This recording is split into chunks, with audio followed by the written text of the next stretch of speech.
आजाद engineering इस company के अंदर सचिन तेंदुलकर ने 114 रुपए की एवरेज कॉस्ट पर इन्वेस्टमेंट करी हुई है। साइना नेहवाल ने 228 रुपए की एवरेज कॉस्ट पर इन्वेस्टमेंट करी हुई है। एंड ये कंपनी अपना आईपीओ 524 रुपए की प्राइस पर लेकर आ रही है। मतलब ये आईपीओ आते ही किसी के पैसे 2 गुने हो गए हैं, किसी के पैसे 4 गुने हो गए हैं। जानते हैं इस कंपनी के बारे में, इसके आने वाले आईपीओ के बारे में। कहीं मत जाइए, चैनल को सब्सक्राइब कर लीजिए। आजाद इंजीनियरिंग लिमिटेड ये एक हैदराबाद बेस्ड कंपनी है। 15 साल से ज्यादा से इस बिजनेस में है। एंड ये कंपनी काफी सारे complex and mission critical products बनाती है, उनको इंडिया में बेचती है एंड इंडिया के बाहर भी बेचती है। एंड जो इस कंपनी की टोटल रेवेन्यू है उसका 80% से भी ज्यादा वो एक्सपोर्ट सेल के थ्रू आता है। एंड जो इस कंपनी के प्रोडक्ट्स हैं वो defence, aerospace, energy and oil and gas sector में यूज होते हैं। अब जैसा कि मैंने पहले बताया था दैट ये कंपनी काफी सारे complex and mission critical products बनाती है। इसका मतलब है दैट अगर इस कंपनी के प्रोडक्ट्स ठीक से नहीं चले तो एरोप्लेन फ्लाई नहीं कर पाएगा, मिसाइल फायर नहीं करेगी, एनर्जी जनरेट नहीं होगी एंड ऑयल एंड गैस का एक्सट्रैक्शन नहीं होगा। ये होता है मिशन क्रिटिकल प्रोडक्ट्स। एंड यहाँ पर जो आपके प्रोडक्ट्स होते हैं उनके अंदर गलती होने के, डिफेक्ट होने के चांसेस वो ऑलमोस्ट जीरो होते हैं। एंड यही रीजन है दैट कई केसेस में तो इस कंपनी के 10 लाख प्रोडक्ट्स में एक भी डिफेक्टिव प्रोडक्ट नहीं निकलता। तो ये इस कंपनी के प्रोडक्ट्स हैं एंड उनकी क्वालिटी है। एंड यही रीजन है दैट जो इस कंपनी के क्लाइंट्स हैं उनका इस कंपनी के साथ काफी लंबा ट्रैक रिकॉर्ड है। अब ये कंपनी अपने प्रोडक्ट्स इंडिया में बनाती है, इंडिया में भी बेचती है एंड आउटसाइड इंडिया भी बेचती है। 80% रेवेन्यू इस कंपनी की एक्सपोर्ट सेल के थ्रू आती है। एंड ये कंपनी अपने प्रोडक्ट्स एक्सपोर्ट करती है countries like US, Europe, middle east, China, Japan जैसी कंट्रीज में। ये वो कंट्री हैं जो इंजीनियरिंग के लिए मावल कहलाती हैं। अब जो इस कंपनी के प्रोडक्ट्स हैं वहां पर आपको क्वालिटी के ऊपर, इनोवेशन के ऊपर बहुत ज्यादा फोकस करना पड़ता है। यही रीजन है दैट इस कंपनी की एक काफी बड़ी इंजीनियरिंग टीम है। एंड प्रोडक्ट क्वालिटी के बारे में तो मैंने आपको पहले भी बताया दैट इस कंपनी के कई केसेस में तो 10 लाख प्रोडक्ट में एक भी डिफेक्टिव नहीं निकलता। General Electric, Honeywell, Mitsubishi, Siemens Energy, MAN Energy, ये इस कंपनी के कुछ फेमस क्लाइंट्स हैं। एंड जो इस कंपनी के टोटल प्रोडक्ट्स हैं उसमें से अप्रोक्सीमेटली 90% वो एनर्जी सेक्टर में कंज्यूम होते हैं। एंड अगर हम इस कंपनी की रेवेन्यू देखें तो पिछले कुछ टाइम से वो 40% के सीएजीआर से इंक्रीज हो रही है। अब जो ये कंपनी के प्रोडक्ट नेचर है, उस तरह के प्रोडक्ट वो बहुत ही कम कंपनियां बनाती हैं एंड बहुत ही कम क्लाइंट्स ऑपरेट करते हैं उस सेगमेंट में। यही रीजन है दैट जो इस कंपनी की टोटल रेवेन्यू है उसका अप्रोक्सीमेटली 63% वो टॉप 5 क्लाइंट से आता है एंड अप्रोक्सीमेटली 80% रेवेन्यू वो टॉप 10 क्लाइंट से आती है। तो ये इस कंपनी का एक ब्रीफ बिजनेस प्रोफाइल था। अब देखते हैं दैट इस कंपनी के फाइनेंशियल्स इस कंपनी के बारे में क्या बताते हैं।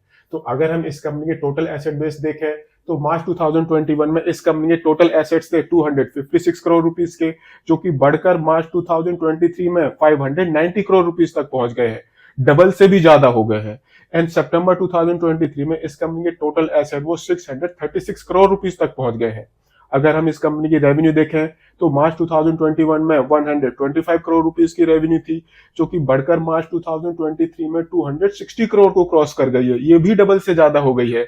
एंड सितंबर 2023 में अभी तक इस कंपनी ने 170 करोड़ रुपीस के आसपास की रेवेन्यू क्लॉक कर ली है। ऐसे ही अगर हम इस कंपनी की प्रॉफिटेबिलिटी देखें तो मार्च 2021 में इस कंपनी ने 11.5 करोड़ का प्रॉफिट जनरेट किया था, जो कि घटकर मार्च 2023 में 8.47 करोड़ तक रह गया है।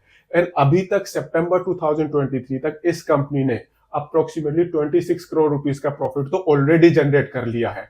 That means financial year 2023 and 24 ये कंपनी काफी अच्छे नंबर्स के साथ क्लोज करने वाली है। ऐसे ही अगर हम इस कंपनी की बोरोइंग देखते हैं तो इस कंपनी की रेवेन्यू के हिसाब से, प्रॉफिटेबिलिटी के हिसाब से जो इस कंपनी की बोरोइंग है वो बहुत ज्यादा है। मार्च 2021 में इस कंपनी की बोरोइंग थी 88 करोड़ रुपीस की, जो कि बढ़कर मार्च 2023 में 300 करोड़ रुपीस के आसपास पहुंच गई है। एंड यही बोरोइंग सितंबर 2023 में 325 करोड़ रुपीस के आसपास पहुंच गई है। कंसर्निंग है दैट इस कंपनी का जो ऑपरेटिंग कैश जनरेशन है वो करंटली नेगेटिव चला गया है।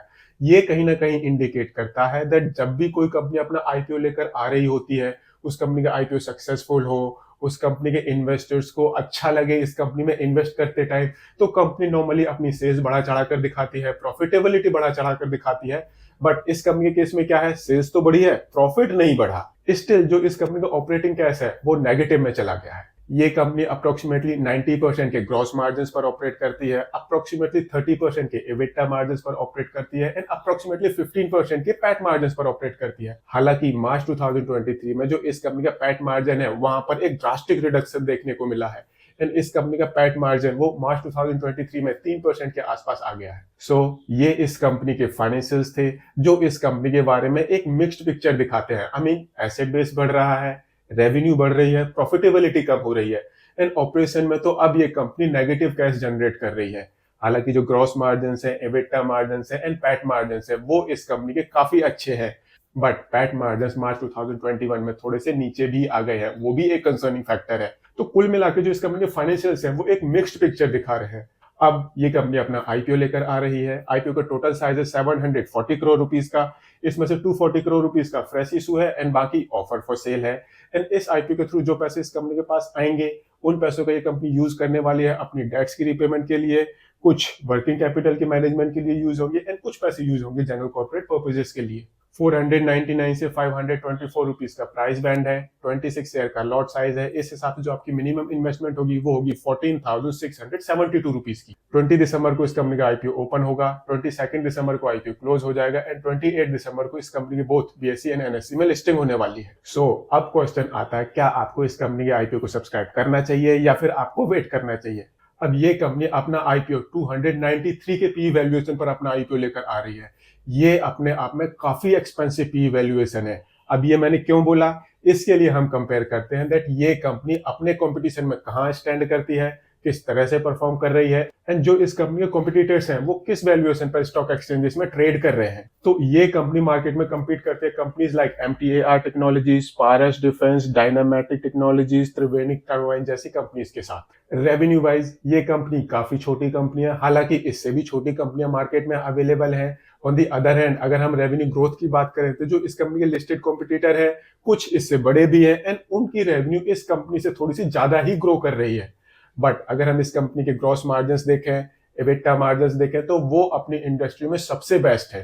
कितने बेस्ट हैं दैट ग्रॉस मार्जिन तो इस कंपनी के अपने कंपटीशन में ऑलमोस्ट डबल के बराबर है, एबिटा मार्जिन एट पार है, बट पैट मार्जिन सडनली इस कंपनी के नीचे आ गए हैं। पहले वो अप्रोक्सीमेटली 15% के आसपास थे। ये एक इंडस्ट्री स्टैंडर्ड है। आई मीन इस इंडस्ट्री के अंदर जो कंपनियां हैं उनका पैट मार्जिन अप्रोक्सीमेटली 15% के आसपास है, बट मार्च 2023 में इस कंपनी का पैट मार्जिन वो 3% के आसपास आ गया है। ये एक ड्रास्टिक रिडक्शन है। ऐसे ही जो इस सेक्टर की कंपनियां हैं वो 60, 70, 80, 90 के पी वैल्यूएशन के आसपास ट्रेड कर रही हैं। ये कंपनी अपना आईपीओ अप्रोक्सीमेटली 300 के पी वैल्यूएशन पर लेकर आ रही है। इसका रीजन है दैट मार्च में कुछ ऐसा हुआ जिसकी वजह से इस कंपनी की प्रॉफिटेबिलिटी वो सडनली नीचे आ गई है, बट इस कंपनी ने अपनी पी वैल्यूएशन में वो फैक्टर कंसीडर नहीं किया है जो कि एक रीजनेबल फैक्टर है। सो अब क्वेश्चन आता है, क्या आपको इस कंपनी के आईपीओ को सब्सक्राइब करना चाहिए या नहीं? See this is your personal decision, सोच समझ कर लेना, अदरवाइज आपके पैसों का नुकसान हो सकता है। बट आपको कुछ फैक्टर्स जरूर कंसीडर करने चाहिए, जैसे कि सबसे पहला है इस इंडस्ट्री की वैल्यूएशन। आई मीन वो कंपनियां जो इस इंडस्ट्री में ऑपरेट करती हैं ऑलमोस्ट सारी की सारी वो प्रीमियम वैल्यूएशन पर ट्रेड कर रही हैं। कोई 70 के पीई पर ट्रेड कर रहा है, कोई 80 के आसपास, कोई 90 के आसपास, कोई 100 के आसपास ट्रेड कर रहा है। काफी यूनिक कंपनियां होती हैं, प्रॉफिटेबिलिटी भी काफी अच्छी होती है। दूसरा फैक्टर है इस कंपनी की आईपीओ वैल्यूएशन। इस कंपनी की जो आईपीओ वैल्यूएशन है वो काफी एक्सपेंसिव है। आई मीन अप्रोक्सीमेटली 300 के पी वैल्यूएशन पर ये कंपनी अपना आईपीओ लेकर आ रही है। मार्च में तो इस कंपनी की प्रॉफिटेबिलिटी वो सडनली नीचे आ गई है। अगर इस कंपनी ने अगले साल ये सब कुछ ठीक नहीं किया तो हो सकता है इस कंपनी का शेयर वो एक पेनी स्टॉक बनकर रह जाए। So take your decision carefully and अगर वीडियो पसंद आया हो तो सब्सक्राइब टू द चैनल।